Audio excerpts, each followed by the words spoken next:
Welcome back guys sa Travel Outdoors.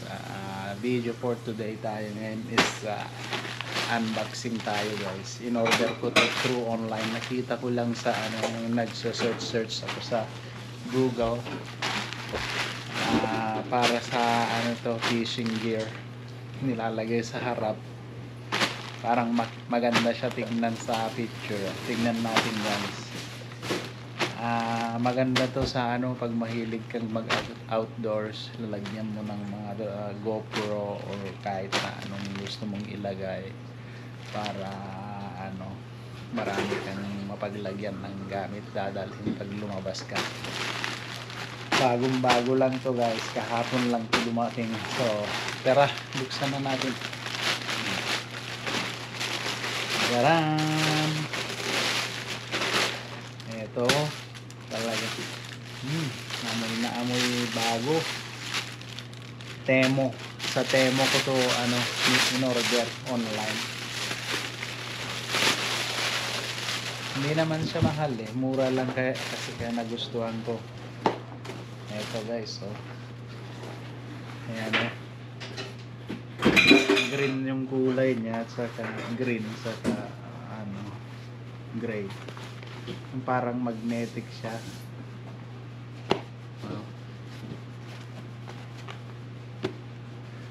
Tapos meron siyang bulsa dito. Meron din yung zipper. Ayan. Na maliit packeting niya. Tapos meron siyang parang yung pag umuulan lalagyan mo ng ganyan para hindi mabasa.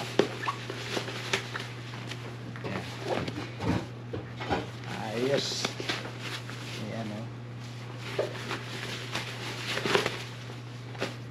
Tapos ganito lang yung loob niya.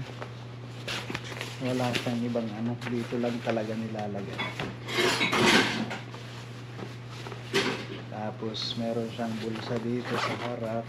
Ayan. Tapos dito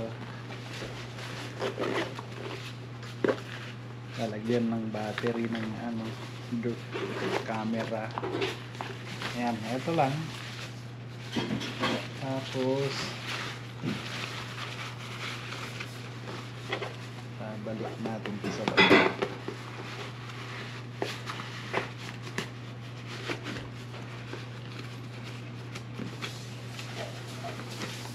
Tapos meron siyang sling, yung sinusuot lang siyang ganun. Adjustable naman siya.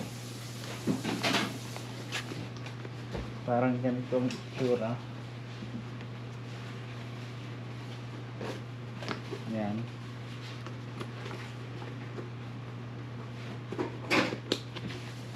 Tapos dito naman sa baba.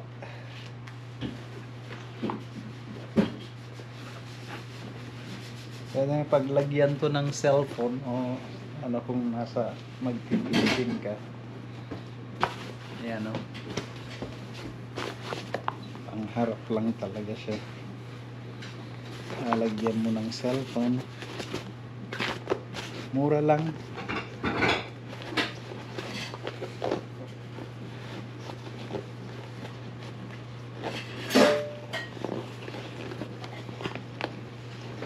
Okay naman yung pagkakagawa.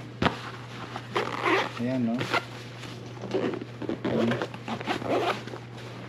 diba? Ang nagustuhan ko dito yung ganyan sa paharap, hindi yung pagganito. Mas maganda yung pagganyan Ayan. Pwede rin dito sa ilagay ng cellphone mo. Ayan.